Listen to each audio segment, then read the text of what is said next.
नमस्कार दोस्तों। 7 मई 2025 से जो परीक्षा होने वाली है कंप्यूटर ऑपरेटर, स्टेनोग्राफर और स्टेनोटाइपिस्ट के लिए, उन सभी के लिए ये हमारा मॉडल पेपर सेकंड है।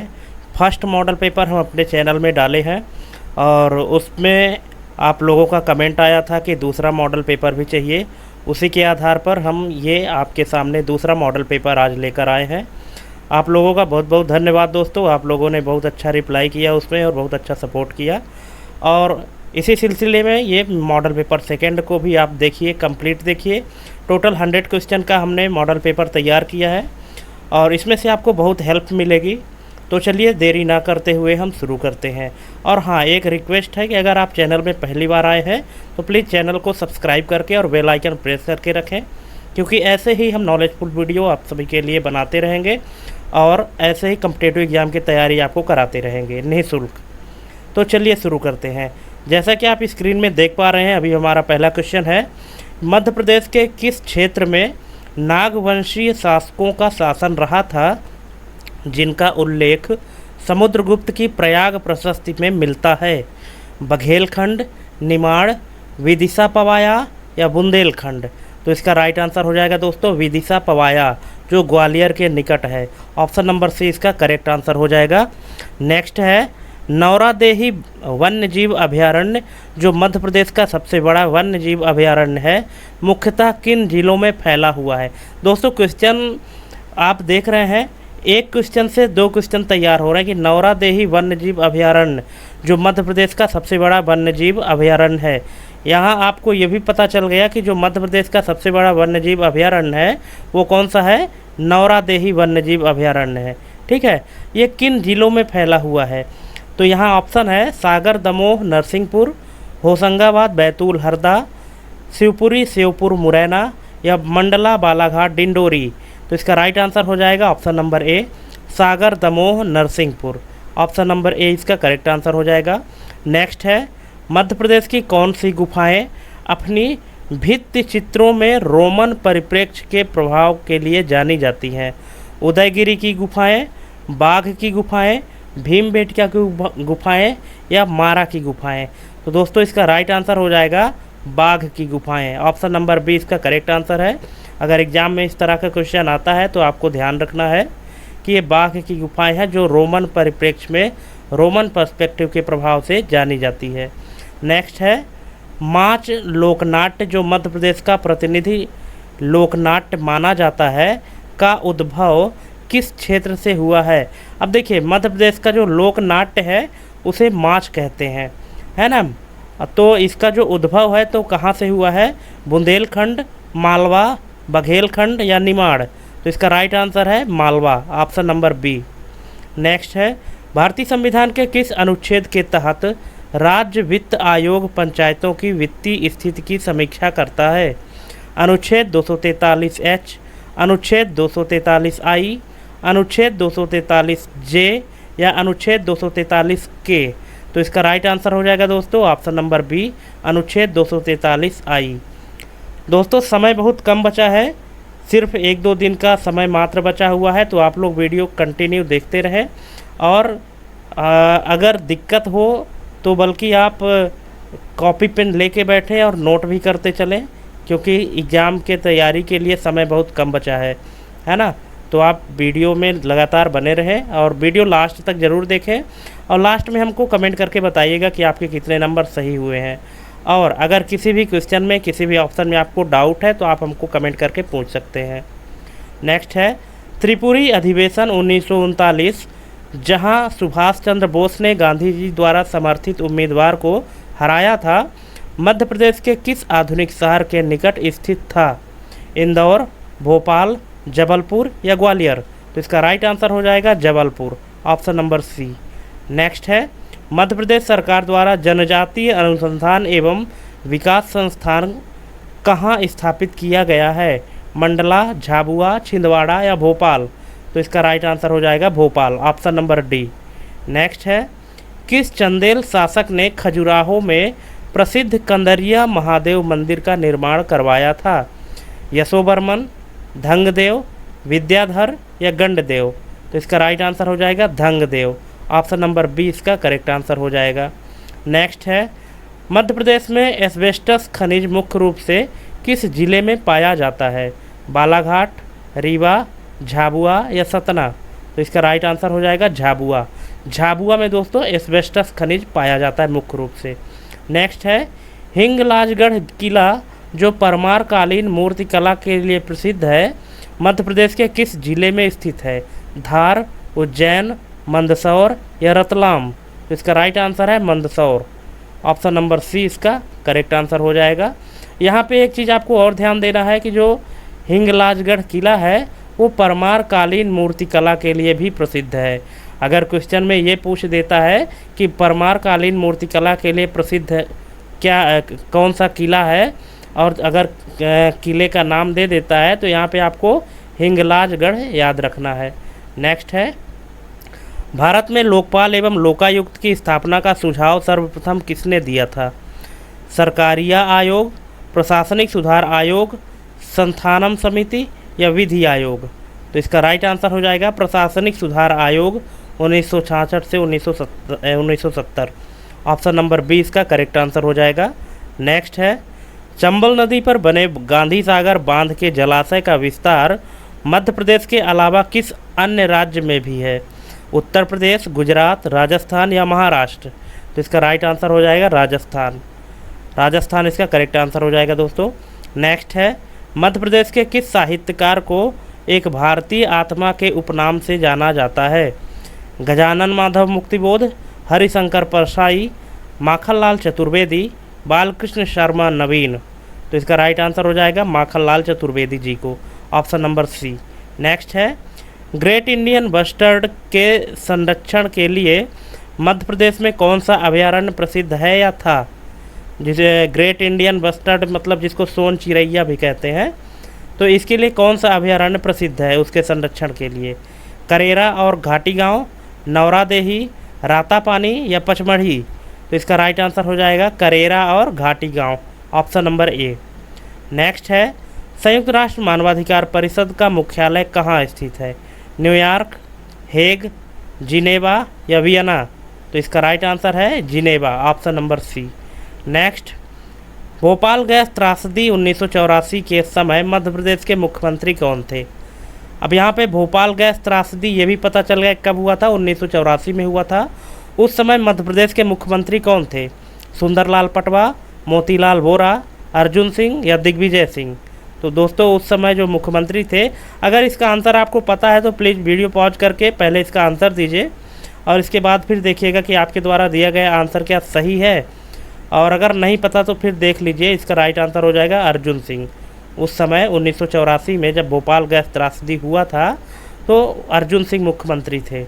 दोस्तों यहाँ पे हम आपको एक थोड़ा छोटा सा टास्क दे रहे हैं। आपको ये बताना है कि भोपाल गैस त्रासदी में कौन सी गैस का रिसाव हुआ था, ये आपको बताना है। नेक्स्ट है, मध्य प्रदेश में डायनासोर जीवाश्म राष्ट्रीय उद्यान किस जिले में स्थापित किया गया है? धार, मंडला, डिंडोरी, उमरिया? तो इसका राइट आंसर है धार। धार में डायनासोर जीवाश्म राष्ट्रीय उद्यान स्थापित किया गया है। नेक्स्ट है, निम्नलिखित में से किस यण स्वर संधि निम्नलिखित में से किस शब्द में यण स्वर संधि नहीं है? अब यहाँ से हिंदी का पेपर स्टार्ट होता है। अन्विति, स्वागत, महौज या अत्यल्प? अब देखिए इसमें कौन सा यण स्वर संधि का उदाहरण नहीं है, तो इसका राइट आंसर हो जाएगा महौज, महाधन ओज, है ना। हालांकि मैं जो हिंदी का वीडियो डाला हूँ ग्रामर का, तो उसमें मैंने ये संधि समास बहुत अच्छे से एक्सप्लेन किया है। यहाँ थोड़ा सा आपको बताना चाहूँगा कि जो यण स्वर संधि है, इसमें एक चीज़ आपको ध्यान रखना है कि आधा अक्षर जरूर होगा शुरू में, है ना। जैसे अन्विति हो गया, स्वागत हो गया, अत्यल्प हो गया, ठीक है। लेकिन महौज में कोई आधा अक्षर नहीं है, तो ये आपको ध्यान रखना है, ठीक है। तो ये इसका महौज जो है तो इसमें यण स्वर संधि नहीं है। नेक्स्ट है, दामिनी शब्द का पर्यायवाची कौन सा नहीं है? चपला, तड़ित, प्रभा या सौदामिनी? तो इसका राइट आंसर है प्रभा, ठीक है। दामिनी का मतलब होता है बिजली, है ना। और बिजली कि ये सभी पर्यायवाची हैं, चपला, तड़ित और सौदामिनी, लेकिन प्रभा जो है तो ये इसका पर्यायवाची नहीं है। तो फिर प्रभा किसका पर्यायवाची है, आप हमको कमेंट करके बताइएगा, अगर पता है तो। नहीं पता है तो फिर पूछ लीजिएगा, हम बता देंगे। नेक्स्ट है वाक्यम रसात्मकम काव्यम, यह कथन किस आचार्य का है, भामा, दंडी, विश्वनाथ, मम्मट। तो ये किसका कथन है, ये बिल्कुल इसका ये कथन है विश्वनाथ का, Acharya Vishwanath, option number C. Next है निम्नलिखित में से किस वाक्य में सकर्मक क्रिया का प्रयोग हुआ है, चिड़िया उड़ रही है, बालक सोता है, मोहन सितार बजा रहा है, हवा चल रही है। तो इसका राइट आंसर हो जाएगा मोहन सितार बजा रहा है। ठीक है, क्योंकि ये किसी ऑब्जेक्ट पर डिपेंड कर रहा है। ठीक है, इसलिए ये इसका राइट आंसर हो जाएगा मोहन सितार बजा रहा है, क्योंकि इसका जो प्रभाव है तो कर्ता के अलावा कर्म पर भी उसका पड़ रहा है ना, तो इसलिए इसका राइट आंसर हो जाएगा यहाँ पे मोहन सितार बजा रहा है। अगर अकर्मक होता तो अकर्मक, बाकी तीनों जो विकल्प हैं वो सभी अकर्मक हैं। ठीक, क्योंकि उनका प्रभाव सिर्फ कर्ता पर पड़ रहा है, लेकिन यहाँ कर्ता और उसके कर्म दोनों पर पड़ रहा है। ठीक है, मोहन सितार बजा रहा है। नेक्स्ट है जिसे बाहरी जगत का ज्ञान ना हो, ऐसे वाक्य के लिए एक शब्द क्या है, अल्पज्ञ, अज्ञानी, कूपमंडूक या अनुभवहीन। तो इसको क्या कहते हैं, आप इसका आंसर हमको कमेंट करिएगा अगर पता है तो। नहीं पता फिर भी एक बार तुक्का तो ज़रूर मारिए, देखिए आपका तुक्का सही होता है कि नहीं। इसका राइट आंसर हो जाएगा दोस्तों कूपमंडूक, है ना। जिसे बाहरी जगत का ज्ञान नहीं होता है उसको कूपमंडूक कहते हैं। नेक्स्ट है उन्मीलन शब्द का सही विलोम शब्द क्या है, उन्मीलन, अवमीलन, सुमीलन, अनुमीलन या निमीलन। तो इसका सही उत्तर हो जाएगा निमीलन, ऑप्शन नंबर डी। नेक्स्ट है पयोधि और पयोद शब्द युग्म का सही अर्थ भेद है, पयोधि और पयोद शब्द का सही अर्थ कौन सा यहाँ पे युग्म है, कमल बादल, बादल समुद्र, समुद्र बादल या जल कमल। तो अब इसका सही उत्तर क्या हो जाएगा, बिल्कुल इसका सही उत्तर है समुद्र बादल, क्योंकि पयोधि का मतलब होता है समुद्र और पयोद का मतलब होता है बादल। हालांकि आप कहने के लिए ये भी कह सकते हैं कि ऑप्शन नंबर बी में भी तो है बादल और समुद्र, लेकिन नहीं, जिस क्रम में लिखा गया है उसी क्रम में इसका उत्तर होना चाहिए। तो क्योंकि शुरू में पयोधि लिखा गया है और पयोधि का मतलब समुद्र होता है, इसलिए इसका सही उत्तर हो जाएगा ऑप्शन सी। नेक्स्ट, निम्नलिखित में से कौन सा शब्द कृत प्रत्यय के योग से नहीं बना है, तैराक, भुलक्कड़, दर्शनीय या मिठास। तो इसका राइट आंसर हो जाएगा मिठास। मिठास जो है तो कृत प्रत्यय के योग से नहीं बना है, बाकी सब बने हैं।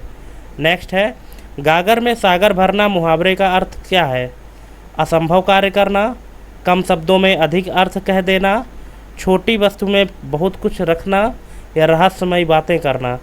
तो इसका सही उत्तर हो जाएगा कम शब्दों में अधिक अर्थ कह देना, ऑप्शन नंबर बी। नेक्स्ट है वर्तनी की दृष्टि से अशुद्ध शब्द का चयन कीजिए, अनुग्रहित, श्रृंगार, आधीन या पैतृक। अब बताइए इसमें अशुद्ध शब्द कौन सा है, बिल्कुल इसमें अशुद्ध शब्द है आधीन। तो इसका शुद्ध शब्द क्या होगा, अधीन होता है। अधिकरण तत्पुरुष समास का उदाहरण कौन सा है, राजपुत्र, हस्तलिखित, आप बीती या देश निकाला। तो इसका सही उत्तर क्या हो जाएगा, आप बीती, आप पर बीती, ये अधिकरण तत्पुरुष समास है।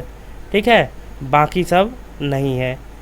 नेक्स्ट है केशव कही न जाई का कहिए, पंक्ति में कौन सा रस है, करुण रस, रौद्र रस, अद्भुत रस या शांत रस।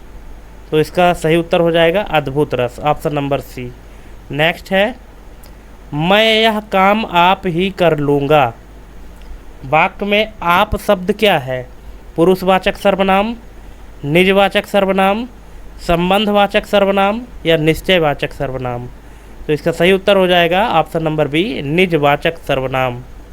नेक्स्ट है अतिधन उक्ति की सही संधि क्या होगी, अत्युक्ति, अतियुक्ति, अत्युक्ति या अत्योक्ति। क्या होगा, बिल्कुल ऑप्शन नंबर ए अत्युक्ति होगा, अतिधन उक्ति बराबर अत्युक्ति। नेक्स्ट है, निम्नलिखित में से तद्भव शब्द पहचानिए। कर्ण, जिह्वा, आँख, नासिका। अब बताइए इसमें तद्भव शब्द कौन सा है? बिल्कुल इसमें तद्भव है आँख, बाकी सब क्या है? तत्सम है। कर्ण तत्सम है, इसका तद्भव होता है कान। जिह्वा, इसका तद्भव होता है जीभ। और नासिका का तद्भव होता है नाक। लेकिन आँख खुद एक तद्भव शब्द है, तो इसका तत्सम क्या होगा? अगर आपको पता है तो प्लीज़ कमेंट करिएगा। आँख का जो तत्सम है वो क्या होता है, मतलब संस्कृत में आँख को क्या कहते हैं, ये आपको बताना है। नेक्स्ट, विभावानुभाव्य व्याभिचारी संयोगाद्र सनिष्पत्ति रस निष्पत्ति संबंधी यह सूत्र किस ग्रंथ से लिया गया है? दोस्तों ये एक सूत्र है, ठीक है, तो इसको जो है तो किस ग्रंथ से लिया गया है? साहित्य दर्पण, नाट्यशास्त्र, काव्य प्रकाश या 10 रूपक? तो इसको लिया गया है नाट्यशास्त्र। नाट्यशास्त्र किसकी रचना है? भरत मुनि की रचना है। उसी शास्त्र से रस निष्पत्ति का यह सूत्र लिया गया है। नेक्स्ट, वाक्य के जिस भाग में त्रुटि हो उन्हें चिन्हित करें। तो यहाँ पे वाक्य देख लीजिए, विद्यालय में जलपान को उत्तम प्रबंध है, कोई त्रुटि नहीं। अब बताइए तो किस में त्रुटि है, कौन से भाग में? ए, बी, सी या डी? कोई नहीं। तो इसका जो राइट आंसर हो जाएगा वो है जलपान को, है ना। जलपान को जो है तो यहाँ गलती है, तो फिर क्या होना चाहिए? विद्यालय में जलपान का उत्तम प्रबंध है, ठीक है। अब यहाँ से दोस्तों इंग्लिश के क्वेश्चन शुरू होते हैं। Choose the word which best express the meaning of obfuscate. तो इसका राइट आंसर क्या हो जाएगा? कन्फ्यूज। अब देखिए इसको हिंदी में भी समझ लीजिए कि ये कहना क्या चाहता है, इस शब्द का मतलब क्या है। ये ऑफ स्केट है, बी साइलेंट था यहाँ पे, हम पढ़ नहीं पाए, माफ़ कीजिएगा। तो यहाँ पे ऑफ स्केट शब्द का जो मतलब है वो अस्पष्ट है, इसका मतलब होता है हिंदी में अस्पष्ट। तो वह शब्द चुने जो अस्पष्ट का सबसे बेहतर ढंग से व्यक्त करता है, अर्थ सबसे बेहतर ढंग से व्यक्त करता है। स्पष्ट करें, सरल करें, भ्रमित करें या प्रकाशित करें। तो देखिए जो ऑफ स्केट होता है इसका मतलब होता है अस्पष्ट, और अस्पष्ट का मतलब होता है कि भ्रम में रहना, स्पष्ट ना होना, ठीक है। तो ऑप्शन नंबर सी कन्फ्यूज इसका सही उत्तर हो जाएगा। बाकी क्लैरिफाई, सिंप्लीफाई और इल्यूमिनेट ये सही नहीं है, इसका जो राइट आंसर हो जाएगा कन्फ्यूज है। नेक्स्ट है, select the option that is the antonym of laconic. Laconic का आपको एंटोनिम बताना है कि देखिए एंटोनिम और सिनोनिम आप पढ़े होंगे, विलोम शब्द और पर्यायवाची शब्द। तो लैकोनिक का आपको विलोम शब्द बताना है, तो तभी आप बता पाएंगे जब आपको लैकोनिक का मतलब पता होगा। तो अभी तो यहाँ पे हम आपको इसका आंसर बताए देते हैं, इसका आंसर होगा बर्बोज, ठीक है, ऑप्शन नंबर बी। लेकिन लैकोनिक का मतलब क्या होता है? संक्षिप्त, ठीक है। वह विकल्प चुने जो लैकोनिक का मतलब होता है संक्षिप्त। इसका विलोम क्या है? तो यहाँ पे इसका विकल्प जो है तो वर्बोज, इसका मतलब होता है क्रियाशील, ठीक है। तो इसका राइट आंसर हो जाएगा ऑप्शन नंबर बी। नेक्स्ट है, choose the correct meaning of the item to spill the beans. यहाँ पे एक मुहावरा दिया गया है, टू स्पिल द बीन्स। इसका मतलब क्या है? To be clumsy, to reveal a secret, to waste money, to spread rumours. तो इसका राइट आंसर हो जाएगा टू रिवील अ सीक्रेट। क्या है इसका मतलब? देख लीजिए हिंदी में कि मुहावरा कौन सा है? बातें खोलना, टू स्पिल द बीन्स मतलब बातें खोलना। इसका सही अर्थ क्या होगा? रहस्य उजागर करना, टू रिवील अ सीक्रेट। ये इसका राइट आंसर हो जाएगा। दोस्तों क्योंकि इंग्लिश के प्रश्न है और इंग्लिश के प्रश्न को जब तक आप हिंदी में नहीं समझोगे ना तब तक आप उनका सही मतलब नहीं निकाल पाओगे, और सही आंसर भी नहीं निकाल पाओगे। नेक्स्ट है identify the grammatical error in the sentence.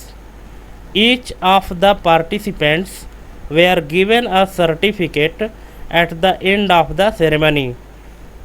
यहाँ पे नो एरर, ठीक है। पहला भाग है ईच ऑफ द पार्टिसिपेंट्स, दूसरा भाग है वेयर गिवन अ सर्टिफिकेट, तीसरा भाग है eight the end of the ceremony और चौथा भाग है नो एरर। अब बताइए इसमें ग्रामेटिकली एरर है या नहीं है, और अगर है तो कौन से वाले पार्ट में है। तो दोस्तों इसका राइट आंसर हो जाएगा B, were given a certificate, ठीक है। अब यहाँ पे एरर तो है, लेकिन इसका ये एरर है तो फिर सही क्या होगा यहाँ पे, तो सही क्या हो जाएगा, each takes a singular verb so it should be was given, ठीक है। क्योंकि ईच जो है ना, ईच क्या है, एक सिंगुलर वर्ब है, ठीक है, मतलब एक वचन है, ठीक है, एक वचन के लिए प्रयोग किया जाता है। तो ये इसलिए यहाँ पे जो हेल्पिंग वर्ब लगा है वेयर, तो वहाँ पे आपको वाज लगाना चाहिए, ठीक है, वाज गिवन, इसलिए इसमें एरर है। नेक्स्ट है fill in the blanks with the most appropriate word. His arguments were to dot dot that we were all convinced. तो इसका राइट आंसर क्या हो जाएगा, कोजेंट। अब इसको हिंदी में भी समझ लीजिए, रिक्त स्थान को सबसे उपयुक्त शब्द से भरें, उनके तर्क इतने डाट डाट थे कि हम सभी आश्वस्त हो गए। अब यहाँ पे जो चार शब्द लिखे गए हैं, चारों का मतलब पढ़िए। एक है टेनस, स्पेसियस, कोजेंट और फैलेसियस, ठीक है, कमज़ोर, दिखावटी, ठोस और भ्रामक। तो अब यहाँ पे उनके तर्क इतने, अब कमज़ोर तो थे नहीं तो आश्वस्त कैसे होंगे, ठीक है। उनके तर्क इतने ठोस थे कि हम सभी आश्वस्त हो गए, और ठोस को इंग्लिश में कहते हैं cogent, option number C. Next है select the correctly spelled word. Correct शब्द को आपको यहाँ पे सर्च करना है कि कौन सा इसमें करेक्ट है स्पेलिंग। बाकी की गलती है, पर एक शब्द ऐसा है जो सही है। कौन सा है, बिल्कुल option number A, mellifluous, option number A. Next ये इसका मतलब होता है मधुर या सुरीला। नेक्स्ट है choose the correct passive voice construction for they will have completed the project by the next month. इसका राइट आंसर क्या हो जाएगा, option number C, the project will have been completed by them by next month, ठीक है। अब देखिए, अब यहाँ पर तो हम आपको एक्टिव और पैसिव वॉइस कंप्लीट नहीं बता सकते, लेकिन थोड़ा सा हम आपको यहाँ पे इसका इंट्रो बताना चाहेंगे कि जो एक्टिव वॉइस से जब हम पैसिव वॉइस बनाते हैं तो कुछ चीज़ों का ध्यान रखा जाता है कि जो टेंस है, जिस टेंस में हमारा एक्टिव वॉइस होता है, जब हम उसको पैसिव वॉइस में कन्वर्ट करते हैं तो वो एक टेंस आगे को जाता है। कैसे कि अगर मान लीजिए कि इंडिफिनिट का है तो कंटिन्यूअस में जाएगा, कंटिन्यूअस का है तो परफेक्ट में जाएगा, और परफेक्ट का है तो परफेक्ट कंटिन्यूअस में जाएगा। और मेन वर्ब का थर्ड फॉर्म यूज होता है, और जो आपका सब्जेक्ट होता है वो प्लूरल यूज होता है। जैसे दे यहाँ पे यूज हुआ है तो दे का देम हो जाता है, आई का आई, और यू का योर हो जाता है, वी का अस हो जाता है, इस तरह से, ठीक है। तो यहाँ पे इस तरह से जो ये चारों कंडीशन फॉलो हो रही है, तो यहाँ पे आप देख सकते हैं। अब चूँकि यहाँ पे दे विल हैव है ना, तो अब दे विल हैव क्या है, परफेक्ट का है, परफेक्ट टेंस का है, फ्यूचर परफेक्ट टेंस। इसलिए जब इसका पैसिव वॉइस बना तो दे विल हैव बीन हो गया, ठीक है, दे विल हैव बीन, तो ये चला गया फ्यूचर परफेक्ट कंटिन्यूअस, ठीक है, कि the project will have been completed by them by the next month. Next है choose the one word substitute for a remedy for all diseases antidote, antibiotic, panacea या elixir. अब इसका मतलब क्या है, अब पढ़ तो लिए, पता ही नहीं है, तो इसका पहले मतलब जान लीजिए, उसके पहले करेक्ट आंसर देख लीजिए कि ये है। अब हिंदी में इसका मतलब क्या है कि सभी बीमारियों के लिए एक उपाय, है ना, सभी बीमारियों के लिए एक उपाय के लिए एक शब्द का विकल्प चुने। जैसे जो सभी बीमारियों के लिए एक उपाय होता है उसको एक शब्द में क्या कहते हैं, रामबाण। कहते हैं ना कि ये रामबाण है। रामबाण मतलब चाहे आपको कोई भी तकलीफ़ हो, ये दवाई सभी में काम करेगी, उसे कहते हैं कि रामबाण। और रामबाण को इंग्लिश में कहते हैं panacea. Option number C. Next है, which of the following sentence use the subjunctive mood correctly. यहाँ पे 4 ऑप्शन दिए गए हैं, देखिए इसका राइट आंसर क्या होगा। बिल्कुल इसका राइट आंसर हो जाएगा option number C, it is important that he attends the meeting. ठीक है, अब यहाँ पे सब्जेक्टिव मूड होता क्या है, तो इसको समझ लीजिए कि उपवाक्य मूड का उपयोग काल्पनिक, इच्छापूर्ण या अनिवार्य स्थितियों को व्यक्त करने के लिए किया जाता है। और इसकी मुख्य विशेषताएं क्या है कि क्रिया का मूल रूप, ठीक है, तीसरे व्यक्ति एक वचन में कोई यस नहीं, अक्सर इस तरह के वाक्यांशों का अनुसरण करता है, यह महत्वपूर्ण आवश्यक है, मैं सुझाव मांग अनुशंसा करता हूँ, अगर मैं होता, मतलब इस तरह के जो शब्दावली होते हैं वाक्यांशों में, वाक्य में, तो वहाँ पे जो है तो सब्जंक्टिव मूड कहलाता है। अब देखिए यहाँ पे जो क्वेश्चन दिया गया है तो इसके आधार पे जो ऑप्शन है, तो यहाँ पे एक शब्द आया है इट इज़ इम्पोर्टेंट। ठीक है, it is important that attends the meeting.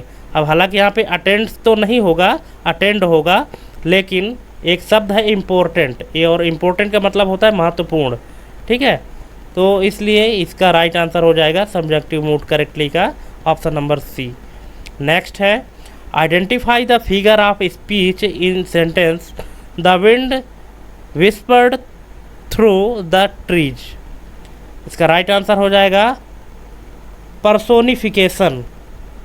अब इसका मतलब क्या है, इसको भी जान लीजिए कि वाक्य में अलंकार पहचाने, हवा पेड़ों के बीच से फुसफुसाती हुई गुजरी। अब इसमें कौन सा अलंकार है, ठीक है, identify the figure of speech in the sentence. रूपक मतलब मेटाफोर, सिमिली मतलब उपमा, पर्सोनिफिकेशन यानी मानवीकरण, और हाइपरबोल यानी अतिशयोक्ति। तो यहाँ पे इसका राइट आंसर हो जाएगा मानवीकरण, ऑप्शन नंबर सी। नेक्स्ट है, select the option that correctly change the narration, he said to me will you listen to such a man. इसका राइट आंसर हो जाएगा option number B, he asked me if I would listen to such a man. ठीक है, इसका मतलब वह विकल्प चुने जो कथन को सही ढंग से बदलता है। उसने मुझसे कहा क्या तुम ऐसे आदमी की बात सुनोगे। अब यहाँ पे देखिए, अगर आप हिंदी में जाएंगे तो हिंदी में चारों ऑप्शन को हिंदी में उनका अर्थ वही होता है। उसने मुझसे पूछा कि क्या मैं ऐसे आदमी की बात सुनूंगा, उसने मुझसे पूछा कि क्या मैं ऐसे आदमी की बात सुनूंगा। देख लीजिए, चारों ऑप्शन हिंदी में वही मतलब है। लेकिन अब चूँकि यहाँ इंग्लिश की बात है ना, तो इंग्लिश में जो नरेशन है, तो नरेशन में ये जो हेल्पिंग वर्ब होते हैं, कौन सा कहाँ यूज होगा, इन सब चीज़ों को ध्यान में रखा जाता है। ठीक है, यहाँ पे आप देख सकते हैं इंग्लिश के जो विकल्प हैं तो सभी में कुछ ना कुछ अलग है। जैसे फर्स्ट विकल्प जो है तो उसमें he asked me would you listen to such a man, और दूसरा क्या है, he ask me if I would listen to such a man. ठीक है, तो इसलिए थोड़ा थोड़ा अंतर है इंग्लिश में, लेकिन अगर आप हिंदी में जाते हैं तो आपको कोई अंतर नहीं देखने को मिल रहा है। लेकिन आपको ये पेपर तो इंग्लिश का है, तो इंग्लिश के हिसाब से चलना पड़ेगा। नेक्स्ट है, choose the word closest in meaning to perspicacious. तो इसका राइट आंसर हो जाएगा श्रूड। कैसे, यहाँ पे देख लीजिए, सुस्पष्ट के लिए सुस्पष्ट के अर्थ के सबसे निकट शब्द का चयन करें। सुस्पष्ट का अर्थ के निकट जो है वो है चतुर। ये देखिए, ठीक है, ऑप्शन नंबर बी। श्रूड का मतलब होता है चतुर। नेक्स्ट है fill in the blank with the correct phrasal verb. The police are dash the recent robberies in the area. ठीक है, अब इसका मतलब क्या है और इसका सही उत्तर क्या है? Looking into. इसको हिंदी में भी समझ लीजिए कि देखिए, अब हिंदी में क्या है कि द पुलिस आर, मतलब अब यहाँ looking into the recent robberies in the area, मतलब देख रही है, मतलब तहकीकात कर रही है जो रॉबरी हुई है उस क्षेत्र में, तो उनको देख रही है, मतलब तहकीकात करे। लुकिंग इनटू, लुकिंग आफ्टर तो होगा नहीं, लुकिंग अप भी नहीं होगा, लुकिंग फॉर भी नहीं होगा, यहाँ होगा लुकिंग इनटू। नेक्स्ट है select the sentence with the correct use of punctuation. अब इसके लिए क्या है इसका right answer? Option number D, it's a beautiful day is not it. ठीक है, यहाँ पे समझ लीजिए कि it's for it is comma before question tag question mark at the and. ठीक है, जो पंक्चुएशन की जो विशेषताएं हैं वो ये है कि it's for it is comma before question tag question mark at the end. Next, what does the suffix archy mean as in monarchy और ओलिग्रेची? इसका राइट आंसर है रूल और गवर्नमेंट। कैसे कि प्रत्यय आर्की का क्या अर्थ है? जैसे राजतंत्र या कुलीन तंत्र, तो इसका मतलब है शासन या सरकार।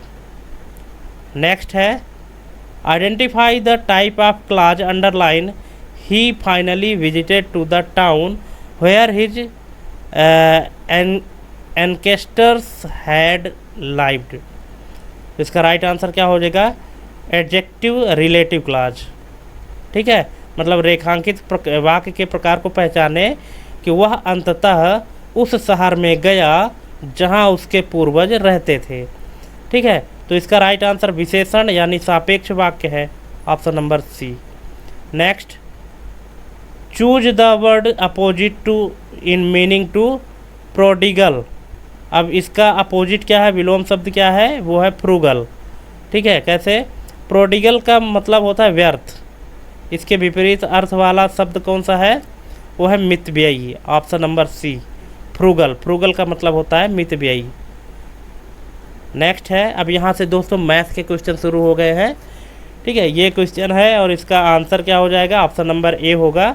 कैसे होगा, यहाँ पे हमने पूरा एक्सप्लेनेशन दिया हुआ है, आप देख लीजिएगा और समझ लीजिएगा। नेक्स्ट है, एक चुनाव में 2 उम्मीदवार थे। एक उम्मीदवार को कुल वैध मतों के 55% मिले तथा 20% मत अवैध घोषित कर दिए गए।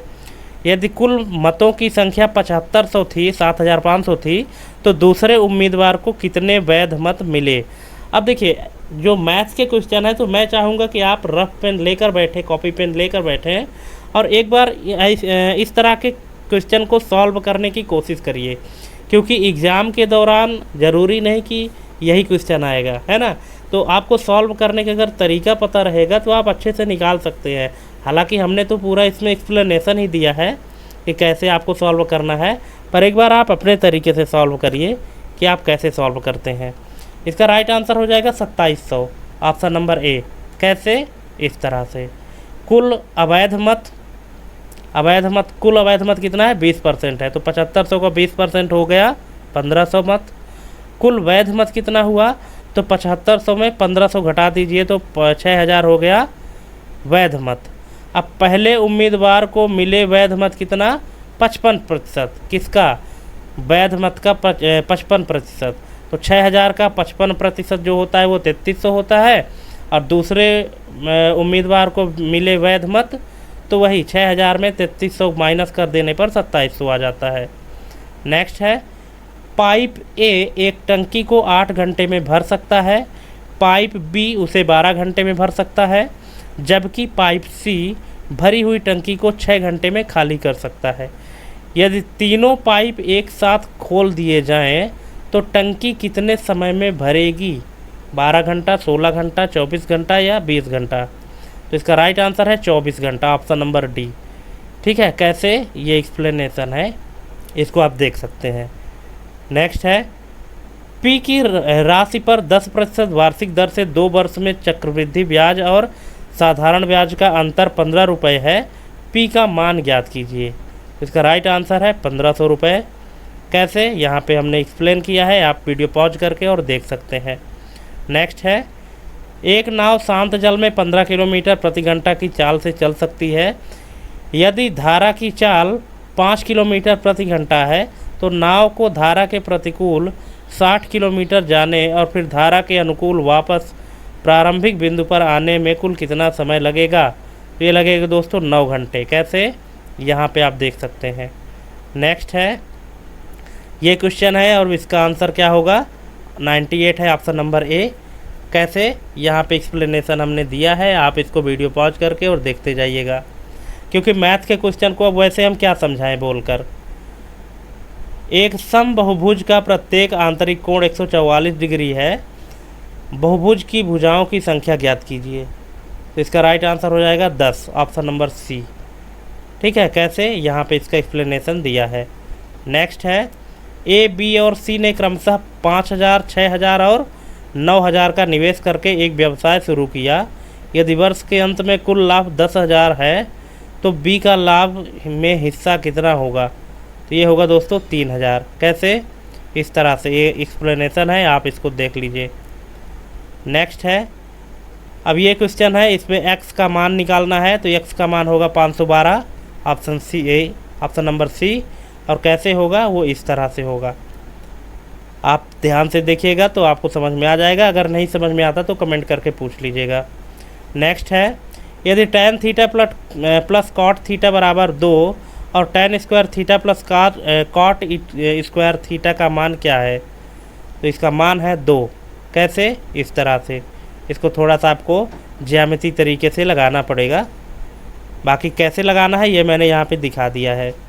नेक्स्ट है, एक ठोस गोले की त्रिज्या 6 सेंटीमीटर है। इसे पिघलाकर 0.2 सेंटीमीटर व्यास वाले तार के रूप में खींचा जाता है। तार की लंबाई मीटर में ज्ञात कीजिए। तो ये होगा 72, ऑप्शन नंबर बी। कैसे, इस तरह से। नेक्स्ट है, 5 लाल और 4 हरी गेंदों वाले एक बैग से यादृच्छिक रूप से 3 गेंदें निकाली जाती हैं। कम से कम एक हरी गेंद होने की प्रायिकता क्या है? तो ये है 37/42। कैसे, इस तरह से आप देख सकते हैं। नेक्स्ट है, ए और बी की मासिक आय का अनुपात 5:4 है तथा उनके व्यय का अनुपात 3:2 है। यदि प्रत्येक माह 2000 की बचत करता है तो ए की मासिक आय ज्ञात कीजिए। तो ये हो जाएगा 5000 रुपये और ये है उसका एक्सप्लेनेशन। नेक्स्ट है, अब ये क्वेश्चन दिया है यहाँ पे और इसका मान ज्ञात करना है। तो इसका मान हो जाएगा 1। कैसे, इस तरह से। देखिए वीडियो पॉज करके और थोड़ा सा इसको देख लीजिएगा। नेक्स्ट है, एक व्यापारी अपने माल पर क्रय मूल्य से 40% अधिक अंकित करता है और फिर 25% की छूट देता है। उसका लाभ या हानि प्रतिशत ज्ञात करना है। लाभ हुआ कि हानि हुआ, क्या हुआ और कितने प्रतिशत हुआ? तो इसका राइट आंसर हो जाएगा 5% लाभ। किस तरह से? इस तरह से निकाल लीजिएगा, बहुत आसान है, अगर आप थोड़ा सा देखेंगे, ध्यान लगाएंगे तो हो जाएगा। नेक्स्ट है, वह सबसे छोटी संख्या ज्ञात कीजिए जिसे 12, 15, 20 और 54 से भाग देने पर प्रत्येक स्थिति में 8 शेष बचता है। तो ये है 548। यहाँ से आप देख सकते हैं। नेक्स्ट है, यदि समीकरण, ये देखिए एक समीकरण दिया है कि मूलों का योग उनके गुणनफल का आधा है तो के का मान ज्ञात करना है। के का मान हो जाएगा 7, ऑप्शन नंबर बी। और ऐसे इस तरह से आप निकाल सकते हैं, यहाँ पे आप देख लीजिए। नेक्स्ट है, अब यहाँ से कंप्यूटर के क्वेश्चन शुरू होते हैं कि OSI मॉडल की कौन सी layer end to end connection स्थापित करने, प्रबंधित करने और समाप्त करने तथा डेटा सेगमेंटेशन और रीअसेंबली के लिए जिम्मेदार है? तो ये दोस्तों transport layer, option number B. Next है, MS एक्सेल में यदि आप एक सेल में नाउ फंक्शन का उपयोग करते हैं तो वह क्या प्रदर्शित करेगा? तो ये प्रदर्शित करेगा वर्तमान दिनांक और समय, प्रेजेंट डेट और time, option number C. Next है वर्चुअल रियलिटी और ऑगमेंटेड रियलिटी में मुख्य अंतर क्या है? तो ये है कि VR जो है वर्चुअल रियलिटी पूरी तरह से इमर्सिव है, जबकि AR ऑगमेंटेड रियलिटी वास्तविक दुनिया पर डिजिटल जानकारी ओवरले करता है। ऑप्शन नंबर ए इसका करेक्ट आंसर हो जाएगा। ठीक है, नेक्स्ट है निम्नलिखित में से कौन सा एक नो एसक्यूएल डेटाबेस का प्रकार नहीं है? डॉक्यूमेंट डेटाबेस, की value store, column oriented database या रिलेशनल डेटाबेस? इसका राइट आंसर हो जाएगा रिलेशनल डेटाबेस, जैसे माई एसक्यूएल। नेक्स्ट है रेड, रिडंडेंट अरे ऑफ इंडिपेंडेंट डिस्क का प्राथमिक उद्देश्य क्या है? इसका प्राथमिक उद्देश्य है डेटा स्टोरेज क्षमता बढ़ाना और या डेटा रिडंडेंसी या उपलब्धता प्रदान करना। नेक्स्ट है MS वर्ड में ट्रैक चेंजेस फीचर का उपयोग किस लिए किया जाता है? डॉक्यूमेंट में किए गए संशोधनों को रिकॉर्ड और प्रदर्शित करने के लिए। नेक्स्ट है DNS का मुख्य कार्य क्या है? डोमेन नेम सिस्टम का मुख्य कार्य क्या है? डोमेन नेम को IP एड्रेस में अनुवादित करना। Option number C. नेक्स्ट है कंप्यूटर ग्राफिक्स में रास्टर ग्राफिक्स और वेक्टर ग्राफिक्स के बीच मौलिक अंतर क्या है? तो इसका मौलिक अंतर है दोस्तों कि जो रास्टर पिक्सल है, रास्टर है वो पिक्सल पर आधारित है और वेक्टर जो है तो गणितीय पथों पर। रास्टर स्केलिंग में गुणवत्ता खोता है, वेक्टर नहीं, है ना। जो रास्टर स्कैन होता है, रास्टर ग्राफिक्स होता है तो पिक्सल पर आधारित होता है, जबकि वेक्टर ग्राफिक्स जो है तो मैथमेटिकल पर डिपेंड करता है। और अगर इन दोनों के द्वारा बनाई गई ग्राफिक्स को अगर हम जूम करते हैं तो जो रास्टर स्केलिंग है, रास्टर वाली ग्राफिक्स, तो इसकी क्वालिटी डल हो जाती है, लेकिन वेक्टर की ग्राफिक्स जो है तो इसकी क्वालिटी डल नहीं होती। नेक्स्ट है SQL इंजेक्शन किस प्रकार का सुरक्षा खतरा है? यह है डेटाबेस पर अनाधिकृत कमांड निष्पादित करना। Option number C. नेक्स्ट है निम्नलिखित में से कौन सी प्रोग्रामिंग भाषा मुख्य रूप से वेब डेवलपमेंट में क्लाइंट साइड स्क्रिप्टिंग के लिए उपयोग की जाती है? तो ये की जाती है दोस्तों JavaScript. Option number D. Next है पावर पॉइंट में प्रेजेंटर व्यू का क्या लाभ है? ये लाभ है ऑप्शन नंबर बी, यह प्रस्तुतकर्ता को वर्तमान स्लाइड, स्पीकर नोट्स और अगली स्लाइड दिखाता है, जबकि दर्शक केवल वर्तमान स्लाइड देखते हैं। नेक्स्ट है फर्मवेयर क्या है? ये क्या है? हार्डवेयर डिवाइस में एम्बेडेड स्थायी software. Option number B. Next है ब्लॉकचेन तकनीक का मुख्य लाभ क्या है जिसे क्रिप्टो करेंसी में उपयोग किया जाता है? तो यह दोस्तों अपरिवर्तनीय और विकेंद्रीकरण। Option number C. Next machine learning और सुपरवाइज्ड लर्निंग का क्या अर्थ है? तो इसका अर्थ है कि मॉडल लेवल किए गए डेटा का उपयोग करके सीखता है, इनपुट आउटपुट जोड़े। Option number B. Next computer boot प्रक्रिया में पोस्ट का पूर्ण रूप क्या है? पोस्ट का फुल फॉर्म है power on self test. Option number A. Next निम्नलिखित में से कौन सा संचार माध्यम उच्चतम डेटा संचरण दर प्रदान करता है? तो ये करता है दोस्तों ऑप्टिकल फाइबर केबल, ठीक है, OFC। Option number C. Next network addressing में CIDR का फुल फॉर्म क्या है? तो यह है classless inter domain routing. Option number A. MS Excel में पाइवोट टेबल का उद्देश्य क्या है? मुख्य उपयोग। तो इसका मुख्य उपयोग है बड़े डेटा सेट को सारांशित, विश्लेषित और एक्सप्लोर करना। Option number B. Next kernel computer system में क्या भूमिका निभाता है? तो ये करता है, यह ऑपरेटिंग सिस्टम का मुख्य घटक है जो हार्डवेयर और सॉफ्टवेयर के बीच संचार का प्रबंधन करता है। नेक्स्ट है जिप फाइल एक्सटेंशन सामान्यतः क्या दर्शाता है? तो यह दर्शाता है एक संपीड़ित archive file. Option number C. Next है अब यहाँ से दोस्तों रीजनिंग के क्वेश्चन शुरू हो रहे हैं। श्रृंखला में अगला पद ज्ञात करना है। 2, 10, 30, 68 और 130। 130 के बाद क्या आएगा? यहाँ पे आपको एक बार खुद कोशिश करना है निकालने की, क्या आप निकाल पाते हैं कि इसके पीछे कौन सी लॉजिक लगी है। और अगर आप निकाल लेते हैं तो अच्छी बात है, नहीं निकाल पाते तो देख लीजिए। इसका राइट आंसर होगा ऑप्शन नंबर ए 222। और इसके पीछे क्या लॉजिक है? लॉजिक ये है, पैटर्न दिया है की पावर 3 मतलब NQ प्लस N, है ना। तो जैसा कि आप देख सकते हैं कि 1 की घाते 3 धन 1 बराबर 2, 2 की घाते 3 धन 2 बराबर 10, और इसी तरह से आगे बढ़ता गया। 5 तक जब गया तो 5 पचे 25, 5 125, 125 और 5 30, 130 हो गया। और छठे नंबर पर जब गया तो ये हो गया 6 छंगा 36, 36 छंगा 216 और 6 222। नेक्स्ट है, यदि काम को XZON लिखा जाता है तो ईयर को कैसे लिखा जाएगा? इसको लिखा जाएगा BVZI। इसको भी दोस्तों रीजनिंग के जितने क्वेश्चन हैं तो मैं चाहूँगा कि आप वीडियो पॉज करके और सभी को एक बार खुद निकालने के लिए ट्राई करें। इसके बाद अगर समझ में नहीं आता है तब फिर आप इसको आगे कंप्लीट देखिएगा, लेकिन एक बार खुद से कोशिश करिए। इसमें एक्सप्लेनेशन ये है, इसका देख लीजिएगा। नेक्स्ट है, उस विकल्प का चयन करें जो दूसरों से भिन्न है। गैराज कार, हैंगर हवाई जहाज़, अस्तबल घोड़ा या पिंजरा शिकार। इसका राइट आंसर है पिंजरा शिकार। ठीक है, क्यों ये अलग क्यों है?